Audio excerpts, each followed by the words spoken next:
What's up? What's up, everybody? Big Cheds coming to you live here. Labor Day weekend. Hope everybody's having a good weekend. I am so far. I just wanted to do a quick update, check in with everyone. You know, 15 minutes can make a big difference just to kind of catch up on where things, you know, where the price action is at. Want to remind everyone you can find me on Twitter at Big Cheds. You can find my good buddy who's not here tonight, but we did we did a show yesterday at Big Chonas. Really great update. You guys might like it. We talked 45 minutes just about Bitcoin. So go ahead and check that out, as well as his one-on-one mentoring program if you are interested. And of course, I'm a proud analyst and teacher at Bitcoin Live, one of 6 great teachers and I am proud to be part of this project. We'll talk more about that later. Bitcoin Live. So let's take a little bit of a closer look at Bitcoin. So I really try to find what's the largest time frame I could look at with the least amount of time left in its candle. So this is a 12-hour candle. This is a great time to look at it because there's only 37 minutes left. So all these oscillators, any kind of signal you're getting based on the close, it's pretty much, you're getting almost a full 12 hours. So this is really valuable. So what does Bitcoin look like on the 12-hour? Let's kind of just look at the candlesticks. So you do have the series of spinning tops. What is notable is we are able to break the high here from the first. Let's see, this is an inside bar though. We are completely within the range of the prior candle, so that would suggest a reduction of force. So we have 2 spinning tops right here, right? 1 and 2. All right, so that's pretty easily illustrated. 2 spinning tops. Now if you look at the point what I said about an inside bar, if you look at this candle, if you look at the low of the wick, low of the day, and the high of the day, or the high of the candle, it's completely within the prior candle's range. So just kind of, that would suggest a reduction of force. So it would probably make sense to pull back to the green line here, right? There's the EMA 8. So something like here. You know, I can see it maybe pulling back just a little bit short term, 7,100. You'll have to keep an eye on that. But clearly it's been in a very nice bullish move. We had a recent 834 EMA cross. Even the middle Bollinger here is, you know, the MA20 is crossing the EMA 34. So that's pretty good. That's like a sustained move. That's like a initial push, second push. And now in a situation like this, you can kind of measure your uptrend versus the 8 EMA. So this is, see already right here, it's kind of giving you support on the pullback support. So, you know, if later in this trend, if we really start to close below this, I'd say 2 candles, that might be a sign to kind of keep an eye on. So that's kind of where we're at. I would just also illustrate we are in an area of traffic. All right, there's a lot of price history in this range.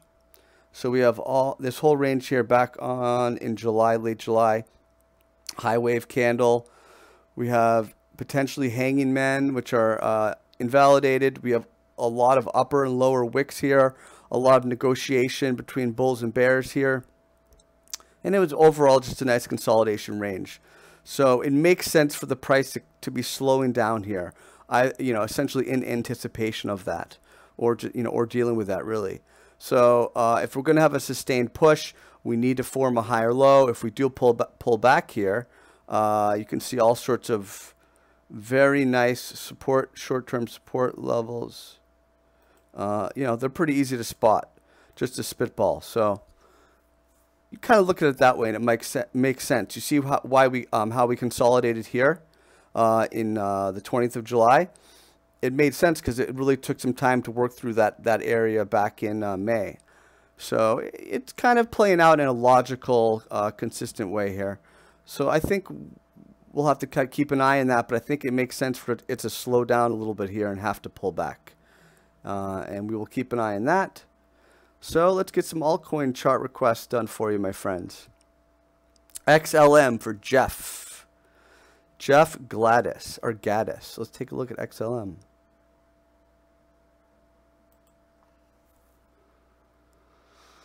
So it looks pretty weak. Right now, This is a level you really want to see hold, and it's let's remove my old marks. And it's notable perhaps that this is right where it already found support once. So the low of this candle on the August 8th looks like low of this candle here. So potential double bottom, but a lot of weakness. You have a couple prior bounce attempts. You see these 834 crosses, but really with no emphasis. And the pullbacks were essentially imminent. And you have a nice, look at this like quad top, 1, 2, 3, to 4, not a triple top, but a quad top here. So, there was a lot of bearish early warning signs back here, and you can really just don't see any kind of reversal yet. So I really just keep an eye on this support here at that 3083 level. Let's take a look at Aaron Noble TRX.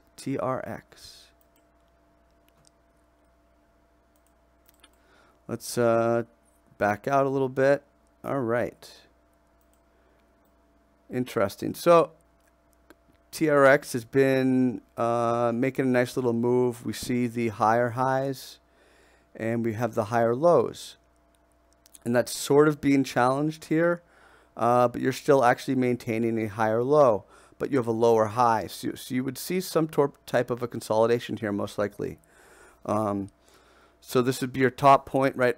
Top, bottom, top, bottom. And that would kind of suggest that this pattern within, 3 candles or so, it's probably going to make a decision one way or another. When that happens, you'll see the stochastics RSI down here. And this RSI is probably right there.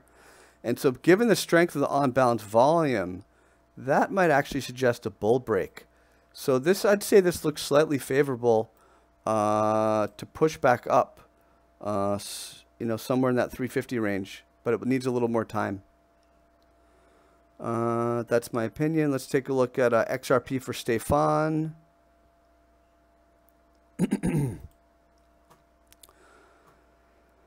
Yeah, I mean, you've got, here's your low. Here's your obvious low on August 14th. And since then, you've had that nice bounce, but upper Bollinger Band rejection. And you've just kind of been drifting lower. And, no real signs here in the volume. Volume's pretty good, though. I mean, this is a nice volume cluster overall. So you're getting some pretty good volume, which makes sense. I'm just kind of zooming back to see. I mean, yeah, there you go. Okay. So, I mean, this is an important area because this is the peak from December, right? So we're kind of playing in that range. We found support there back in early middle August. And the question is right now what it's going to do next. Clearly, we can see the Bollinger Bands are pinching. But you have lower lows here short term. You have the higher low, obviously, in the broader term. But right now, I mean, it looks like it's pushing lower. So it's not out of the question to retest this low and that low 4 level. But it doesn't have to go that low. It could also retest right here. Right at the, like 4,400 level. Let's take a look at anything. Well, how about, I haven't done ICX in a while. Hey, Lee. Let's do Lee Haralabidis. Let's take a look at ICX. Looks pretty good. Looks pretty good to me. Clearly, we're in a nice little uptrend here. We have some higher lows. Now we have a lower high, though. So this is a consolidation pattern. This also needs maybe 24 hours. But this looks pretty bullish here. Short term. I think it's good for one more pop, at least. Although I'm not seeing the strength I want to see in the on-balance volume. So that's a little precautionary. But this is good volume. This is really nice loading volume.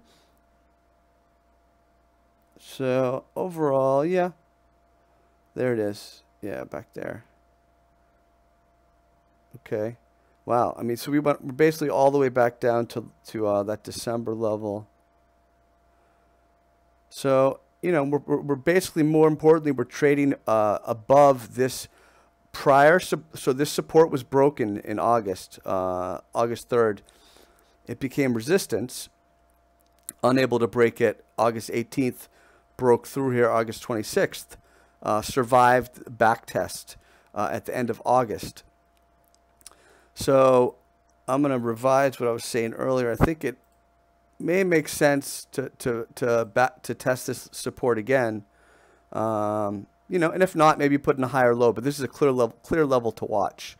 So if you start to close here on this 12-hour basis, candle close below this line, I think that's a clear bear signal. Let's do one or two more. ZRX, have not done, my friend. I did it actually a couple shows ago. ZRX, okay, for Daniel Bradner. So more, you know, importantly, ZRX is still trading above this really important support area. I keep talking about how important it is for bulls to hold this level. Support from late June. Tested it, you know, 22nd August. Held again here. You know, brief dip below, but essentially closed above. More importantly, candle closed. So we're holding it for now. Volume's okay. On balance volume is pretty good. So it looks okay. It needs a little more time, but I like it in this range. Let's take a look at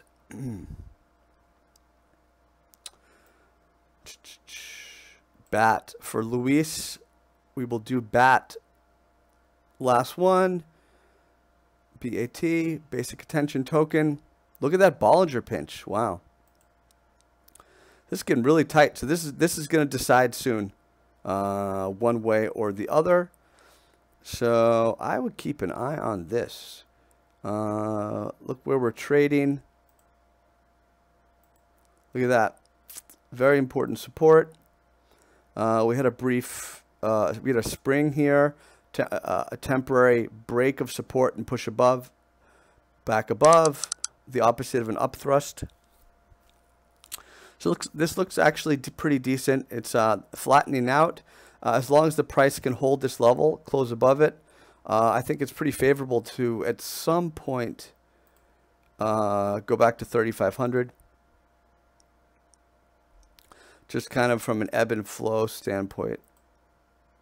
Yeah, I think it's a good bet to go back to 3,500. So I would keep an eye on that. Let's just wrap up with Bitcoin 72.79. Bitfinex. Let's remove that. Those markings. So this is a really nice volume candle from just over 12 hours ago. And however, it's a shooting star, which is a reversal candle signal, but it's just one candle. So we got to keep an eye on that. And it's green. It's not a red shooting star. So we'll keep an eye on that. I mean, it's pretty easy for me to just watch this 8 EMA, watch this green line. So that's kind of what I'll be watching. And with that, I want to thank everyone for joining and watching. You can find me on Twitter at Big Cheds. You can find my good buddy, Big Chonas, on Twitter at Big Chonas. He does a one-on-one mentoring program, if you guys want to check that out. And I'm also a proud member and teacher at Bitcoin Live. We put together a lot of unique educational content. We have timely alerts. And I think it's nice to be able to get, 6 different seasoned approaches, wisdom, 6 different styles of wisdom. And you can see our webinars on YouTube, my webinars on my page. The rest are at the Bitcoin Live site. We recently added a quarterly and a monthly option for you to check out. Before you decide if you want to commit for longer, and feel free to ask me any questions. And with that, I would just once again thank you guys for joining, and I will talk to you soon. Take care.